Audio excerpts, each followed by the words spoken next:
Purok 3, Barangquag, Tuaw, Cagayan Valley. Ito yung mga alaga namin, mga biik. Ay, shit eh.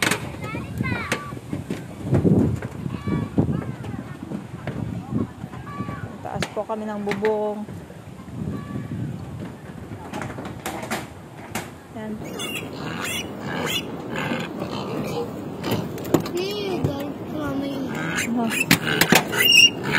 Mamali yung pagkain ng baboy niya. Wag.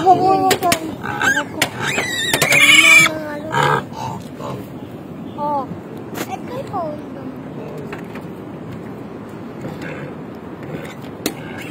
Dito po ang sitwasyon namin ngayon. Dito sa Tuaw, Cagayan Province. Ay, Diyos ko Lord, wala na. Lakas ng agos. Palubog na yung bahay ni Ate Mercy. Sa may ano na. Yung kulungan ng baboy. Oh, wala na po yung kulungan ng baboy namin.